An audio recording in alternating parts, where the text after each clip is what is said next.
दुर्घटना ऐसी थी कि मतलब कुछ भी मतलब कंट्रोल उस टाइम वेदर और हाइट इतनी ज़्यादा और इतना पूरा मिशन पूरा कामयाब करके बिल्कुल पेट्रोल के सबसे इम्पोर्टेंट वो फौजी थे उस पेट्रोल के। और ऐसी दुर्घटना थी कि बिल्कुल 5000 मीटर की हाइट पे जाके उनका ये ऑक्सीजन और पैर स्लिप की वजह से जैसे सर टकराया तो उसकी वजह से उनकी शहीदी हुई। बाकी मेरा ये वो है कि इससे तगड़ा मतलब फौजी मैंने अभी अपनी पलटन में इससे तगड़ा नहीं देखा कभी और ना ही मुझे लगता है कभी देखूँगा।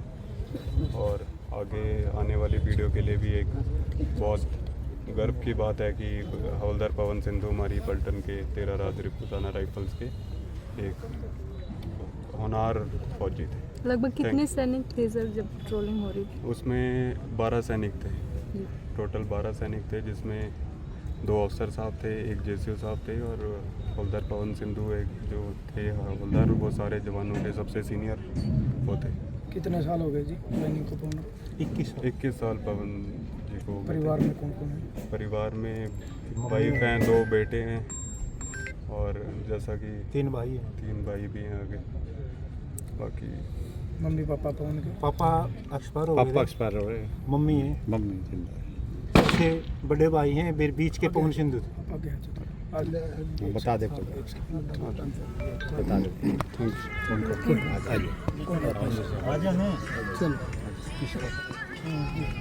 नाम बताना जी आप अपना। मेरा कैप्टन बलवंत सिंह, मैं रिटायर्ड 13 राजस्व से ही हूँ। पवन सिंधु मेरी ही बटालियन में थे, मेरी कंपनी में थे और मेरी ही प्लाटून में थे।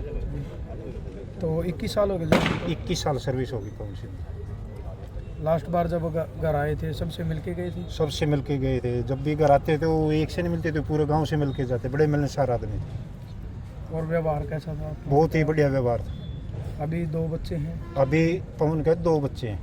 बड़ा लड़का 16 साल का, छोटा लड़का 15 साल का। 3 भाई थे पवन और एक बड़ा भाई है बीच का पवन सिंधु और छोटा उससे छोटा एक भाई है और एक सिस्टर है। पापा बिल्कुल बचपन में एक्सपायर हो गए थे, वो मम्मी है।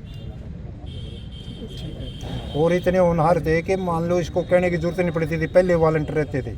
बॉक्सिंग है, कबड्डी है, कुश्ती है, हर गेम में सबसे पहले बढ़ चढ़ के हिस्सा लेते थे। जब छुट्टी आती थी तो गांव में क्या युवाओं को सीख देके जाते थे? गांव में युवा ये सीख देते थे कि आप पढ़ो, खेलो, कूदो और देश सेवा के लिए वॉलंटियर रहो। उम्र कितनी थी जिनकी? इनकी 43 जी। ठीक है जी। उनका पार्थिव शरीर गाँव में लाया गया, उनका अंतिम संस्कार किया गया है। आपका क्या युवाओं को क्या मैसेज है? अभी वो तो आपके सामने युवा का जोश है और जो काम का वो था, उसका व्यवहार था, वही आपको दिखाई दे रहा है। ये जुलाना में रहते थे गांव में आते ये थे। बच्चे जुलाना में पढ़ते इनके, यहाँ छुट्टी पर आते थे तो गांव में ही आते थे। जुलाना में इन्होंने मकान बना हुआ है, एक गांव में ही मकान है जो अभी आप लोगों ने देखे है।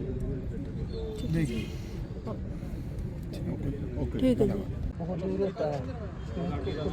जी अमरनाथ जी, जिला सैनिक बोर्ड जींद भी पहुंचे, हर जगह पहुंचते रहो, तो बताओ थोड़ा पवन सिंधु के बारे में। देखो, सबसे पहले तो मैं आपको जो A to Z हरियाणा जो आप न्यूज़ चैनल जितने भी हमारे पत्रकार आए हैं, मैं सभी का धन्यवाद करता हूं कि मैं आज से नहीं, मैं काफ़ी दिन से मैं देख रहा हूं कि आप फौजियों का मैटर कहीं पर भी आता है, कहीं पर भी कोई शहीद होता है या चाहे कोई एक्स सर्विसमैन भी गुजरता है, आप उनको कवर करने के लिए पहुँचते हैं। इसलिए मैं आपको बिल्कुल मैं सैल्यूट करता हूँ, क्योंकि आप फौजियों की बात को और उसके साथ साथ आप समाज के भी बहुत मतलब गरीबों की मदद के भी काफ़ी काम कर रहे हैं। पवन सिंधु 13 राजरी बटालियन में थे, जितना इनके बारे में हमने जानकारी मिला। चाइना बॉर्डर के ऊपर ये पेट्रोलिंग के अंदर जा रहे थे, ये पेट्रोलिंग लीडर थे। अचानक के पहाड़ी काफ़ी ऊंचा था, बर्फ़ पे काफ़ी गिरा हुआ था। अचानक के अवलांच बोलते थे, तूफान बोल देते हैं, उसमें आया और ये आगे लीडर थे और ये नाले के अंदर काफ़ी नीचे गहरी उसमें चले गए और काफ़ी मुश्किल के बाद में इनको निकाला, लेकिन ये अपना सर्वोच्च बलिदान अपने देश के लिए दे चुके थे उस समय पर। और उसी समय के बाद में ये अभी रिटायरमेंट के ऊपर भी थे। अच्छा जी।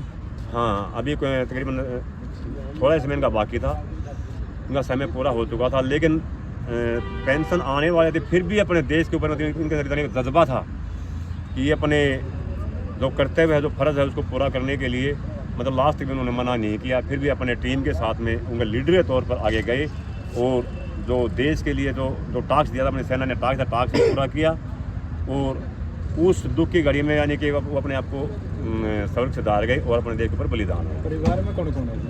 परिवार में इनके 2 बेटे हैं और इनकी माताजी है, पिताजी इनके एक्सपायर हो चुके हैं और इनकी मम्मी।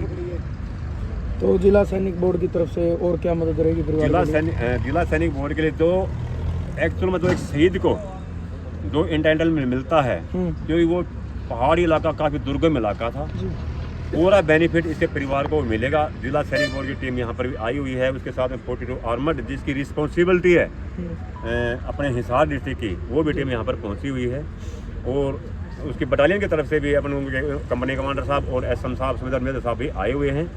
वो भी अपना जो इसके डॉक्यूमेंट की कार्रवाई सारी करेंगे। उसके बाद में जिला सैनिक बोर्ड उनके और साथ में इंडियन वेटरन ऑर्गेनाइजेशन और जितने पूर्व सैनिक इनके परिवार के साथ में हमेशा में खड़े रहेंगे। वो आपको भी पता है इसके बारे में। सभी अधिकारों को दिलाने के लिए पूरी कार्रवाई करेंगे।